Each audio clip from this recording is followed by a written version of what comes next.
Bus குறுக்க வர்றது சாவு கிராக்கி. காலையில வீட்டுல சொல்லிட்டு வந்துட்டியா? ஓரமா போல. ஆரப்பாளையம் மதுரை மதுரை 1-1 பைபாஸ் மட்டும் ஏறு. பஸ் இடையில எங்கேயும் நிக்காது. மதுரை 1-1 மட்டும் ஏறு. அப்புறம் வாடிப்பட்டி இறங்கணும் செம்பட்டி இறங்கணும்னு சொல்லாதே.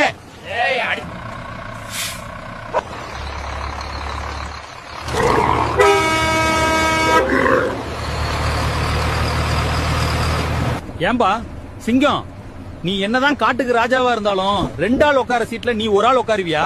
கொஞ்சம் தள்ளி உட்காருப்பா. இந்த ஒட்டகத்தை பாருங்கப்பா, இவன் உடம்புக்குள்ளே 70 லிட்டர் வரைக்கும் தண்ணி சேமிச்சு வச்சுக்குவான். பாலைவனத்துல 3 மாசம் வரைக்கும் தண்ணி இல்லாம கூட உயிர் வாழ்வான். நம்மளால ஒரு நாள் கூட தண்ணி இல்லாம இருக்க முடியாதுப்பா. இயற்கை ஒவ்வொருத்தனுக்கும் எவ்வளவு புத்திசாலித்தனமா சக்தி கொடுத்திருக்கேன்னு பாருங்க. நீ எங்க போனோம்? ஆரப்பாளையம் ஒண்ணு கூட. நீயே 4 ஆள் உட்கார்ந்திருக்க, சீட்ல உட்கார்ந்திருக்க. உனக்கு 4 டிக்கெட் தான் போடணும். இந்த யானை இருக்கானே, இவனுக்கு நினைவு சக்தி ரொம்ப அதிகம். இவன் வந்த வழியையும் பார்த்து மனிதனையும் எப்போதும் மறக்க மாட்டான். ஆனால் நம்மளுக்கு ஒரு பிரச்சனை வந்தா மட்டும் எல்லாத்தையும் மறந்து. காலையிலேயே இப்படி 500 ரூபாய் எடுத்து நீட்டினா சில்லறைக்கு நான் எங்க போவேன்?